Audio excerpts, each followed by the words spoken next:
En el año 1964, Marvel Comics estaba totalmente sumergida en la conocida como la Edad de Plata, época donde surgieron las legendarias figuras de enormes creadores como Stan Lee, Jack Kirby y Steve Ditko. Con ellos llegaron personajes de la talla de Spider-Man, Hulk, Iron Man, Thor, Capitán América y la aparición de los dos grandes grupos de la editorial, Fantastic Four y X-Men. A pesar de que estos personajes se convertirían en pilares de la editorial en los años venideros, Stan Lee, Jack Kirby y su equipo buscaban encontrar nuevos motivos que pudieran utilizar para crear nuevos personajes, con los que la gente se pudiera sentirse identificada. En este punto, Stan Lee y su equipo creaban personajes para vender ejemplares, por mera supervivencia, sin tener en mente que estos pudieran perdurar en el tiempo y convertirse en iconos culturales como sucedió en la Edad de Oro.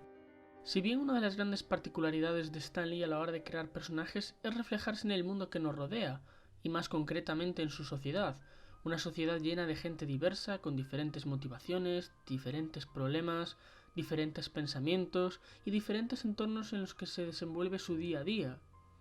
A raíz, personajes icónicos como, por ejemplo, Spider-Man, se basaron en dicha premisa establecida por el propio Stan Lee. Pese a todo, Stan Lee quiso llevar todo este concepto a un nuevo terreno, trayendo un personaje ciego a la editorial y dar representación a este colectivo con discapacidad visual. A mayores, Stan Lee puso su ojo en uno de los grandes problemas por los que siempre se ha caracterizado y conocido la ciudad de Nueva York, las mafias y el crimen organizado.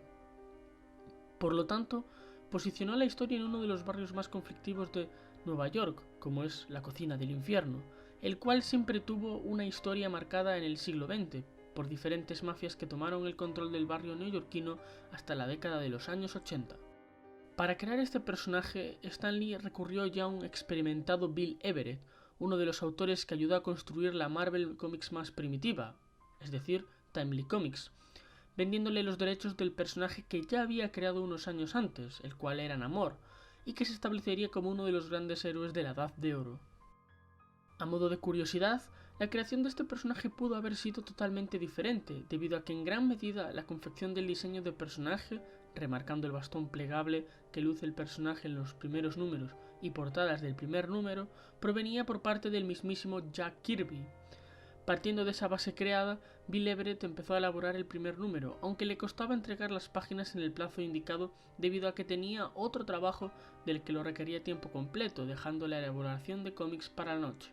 Por ello, nunca volvió a dibujar ningún otro número del personaje y tuvo alguna que otra breve aparición de muy corto recorrido en otras series. La figura de Bill Everett se conoce más debido a Roy Thomas, quien comentó diversas anécdotas acerca de él durante aquellos años debido a que eran cercanos.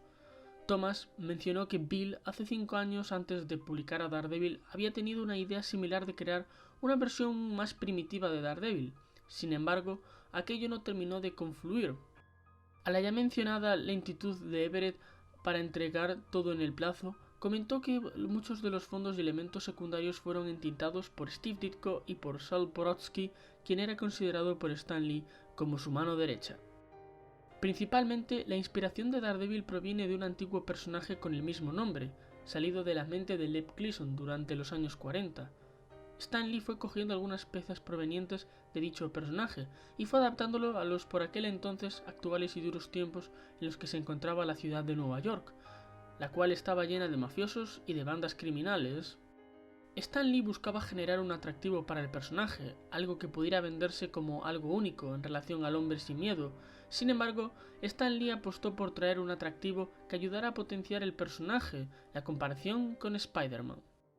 Era más que evidente el rotundo éxito que tuvo Spider-Man, siendo inminente y un punto de inflexión para la editorial debido a que era un personaje joven con el que los niños y los semiadultos podían sentirse totalmente identificados, ya que Peter Parker era un simple adolescente de 16 años que vivía en casa de sus tíos, estudiaba en el instituto e intentaba ayudar a salir adelante a sus propios tíos debido a los problemas económicos que tenían.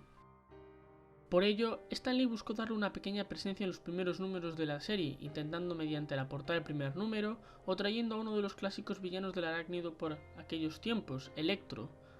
Incluso, el hecho de que Matt Murdock fuera un joven abogado que vivía en el problemático barrio de la Cocina del Infierno, con la falta de una figura paternal, al igual que Peter, quien vivía en el barrio neoyorquino de Queens, habiendo perdido a sus padres desde muy joven y viviendo con sus tíos, el hecho de que repentinamente obtuviera sus poderes de la radiación quedándose sin su visión ocular, pero agudizando sus sentidos del oído y potenciando sus cualidades físicas a pesar de ya ser un hombre acrobático, es una referencia directa a cómo Peter obtuvo sus poderes debido a la picadura de una araña radioactiva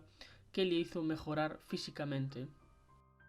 El número 1 de la serie de Daredevil se estrenó en abril de 1964, mostrándonos el origen de Daredevil como la premisa principal del número. La primera página nos muestra directamente los bajos fondos de la ciudad, llena de basura amontonada por las calles, edificios en mal estado y un gimnasio donde en su interior hay varios hombres jugando al póker, esperando a que llegue su jefe, The Fixer.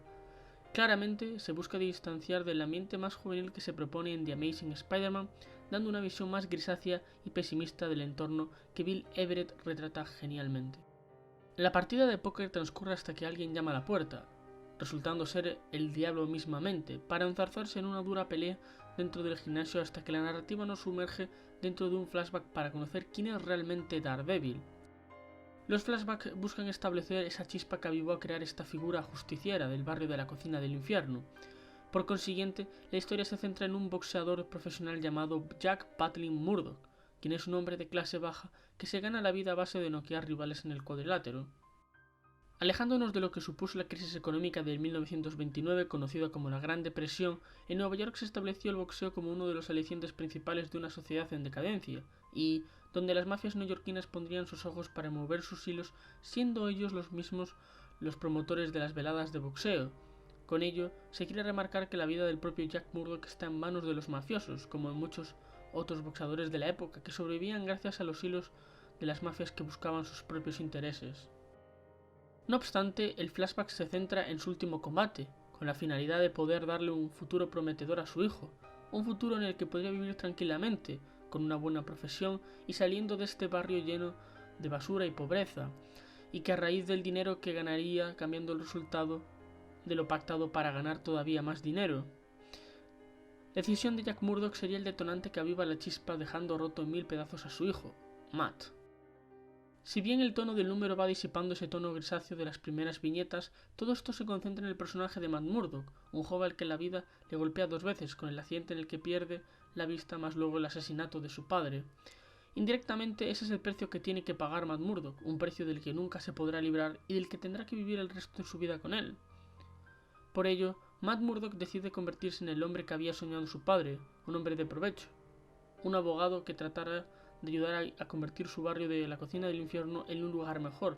Pese a todo, la mente de Matt Murdock seguía encauzada en el asesinato de su padre a manos de la mafia. Aun teniendo el deber de la justicia dentro de la mente de Matt Murdock, había un tambor que resonaba en su cabeza una y otra vez, el cual no lo dejaba descansar, agravándose cada vez más y comiéndole sus pensamientos, hasta que entendió que ese tambor que resonaba en su cabeza era la llama que necesitaba para dar el paso y crear una figura justiciera que hiciera pagar el asesinato de su padre por el crimen cometido. Sin embargo, la tarea de sentar de Fixer delante de la justicia no sería fácil, teniendo que pelear ante él y sus lacayos en una pelea sin cuartel en el gimnasio, aunque se movería el metro de Nueva York, en un intento fallido de escapada, pero termina siendo el fin de The Fixer, para acabar en manos de la policía. El número termina con Matt Murdock volviendo a su oficina, con el trabajo hecho, redimiendo la figura de su padre y con una sonrisa por saber que el asesino de su padre por fin se sentará ante la justicia para ser juzgado por haber cometido el homicidio de Jack Patlin Murdock. Me gustaría recalcar la fantástica última viñeta, donde Matt Murdock custodia la ventana de su oficina del bufete de abogados, visualizando desde la altura el barrio de la cocina del infierno con la silueta de Daredevil tras él en la pared, marcando el inicio del viaje para el hombre sin miedo. Para acabar, y por último, decir que este primer número sentaría muchas de las bases del personaje que conocemos en la actualidad, aunque algunas fueron modificadas, retocadas y cosas similares con el paso de las décadas, como fue el caso de Frank Miller en los años 80. Sin embargo, la esencia se sigue manteniendo y la nostalgia es el atributo que más destaca en este primer número, que se centra en presentar a Matt Murdock y todo el entorno que lo rodea, y que lo rodeará en las próximas décadas, incluyendo la actualidad. Bueno, esto ha sido todo por este primer vídeo acerca de Daredevil o El Hombre Sin Miedo. Espero que les haya gustado, espero que hayan disfrutado del contenido que sepan que estoy trabajando en nuevos vídeos que saldrán, bueno, más adelante, espero tenerlos lo antes posible. Que sepan que en general pues intentaré hacer un contenido más variado entre cómics, películas, espero a lo mejor algún libro, puede también algún videojuego, de alguna cosita que otra más, que a lo mejor estará muy en segundo plano. Pero bueno, espero tenerlo todo lo antes posible y tener una cadencia y una constancia, ¿no? Para que todas las semanas pueda haber un vídeo, ¿no? Que disfrutar acerca de este precioso canal en el que quiero trabajar y quiero dedicar bastante tiempo. Y bueno, esto ha sido todo por mi parte. Espero que lo hayan disfrutado. Y eso, nos vemos en la próxima. Hasta luego.